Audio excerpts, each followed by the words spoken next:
एक जंगल में टॉनी नाम की चिड़िया अपने पति कालू को व बेटी टुनटुनी के साथ रहा करती थी। कालू के पास अपना एक पुश्तैनी खेत था जिसमें वह सब्जियां उगाया करता था और उनको बाजार में बेचा करता था।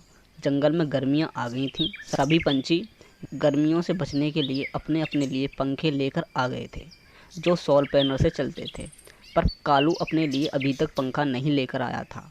एक दिन कालू की बेटी बोलती है, पापा मुझे बहुत गर्मी लगती है, तुम मेरे लिए पंखा कब लेकर आओगे? मेरे सारे दोस्तों के माता पिता ने पंखा लेकर आ गए हैं। कालू बोलता है कि बेटी, मैंने इस बार अपने खेत में आम की फसल लगाई है। जैसे ही आम की फसल पक कर तैयार होगी तो मैं उनको बेचकर तुम्हारे लिए पंखा ले आऊँगा। पर उसकी बेटी उससे जिद करने लगती है कि नहीं पापा, मुझे तो अभी ही पंखा चाहिए।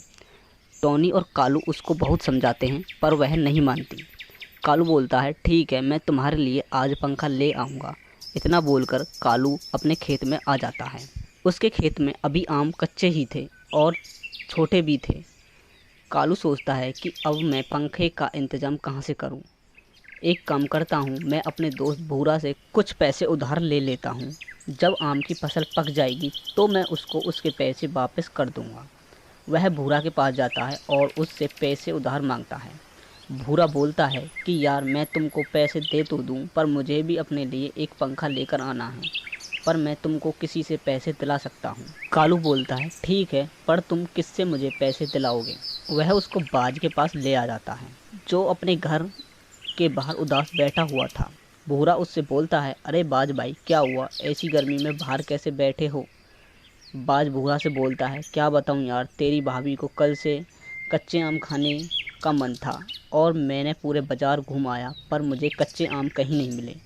अब तेरी भाभी ने मुझे घर से बाहर निकाल दिया है कि जब तक तुम कच्चे आम नहीं लाओगे तब तक बाहर ही रहो। भूरा बोलता है, बस इतनी सी बात? कच्चे आम तो मैं तुमको दिला दूँगा। यह मेरा दोस्त कालू है, इसका आम का खेत है और उसमें कच्चे आम भी लगे हुए हैं, पर तुमको इसकी मदद करनी होगी। बाज बोलता है, अरे यार, मैं कुछ भी करने को तैयार हूँ, तू बस मुझे कच्चे आम दिला। भूरा बोलता है कि इसको कुछ पैसों की ज़रूरत है, इसको अपने लिए पंखा लेकर आना है, तो क्या तुम इसको पैसे दे सकते हो? इसके बदले तुम इससे आम ले लेना। बाज मान जाता है, वह कालू को पैसे दे देता है। फिर बाज और कालू और भूरा कालू के आम के खेत पर जाते हैं। कालू बाज को आम तोड़कर दे देता है। बाज बोलता है, कालू भाई, और पैसे की ज़रूरत हो तो तुम मुझसे बता देना, मैं तुम्हारी हर तरह से मदद करने को तैयार हूँ। इतना बोलकर बाज वहाँ से चला जाता है। शाम को कालू अपने घर पंखा लेकर पहुँचता है तो टुनटुनी बहुत खुश होती है। फिर तीनों पंखे की हवा में खाना खाते हैं।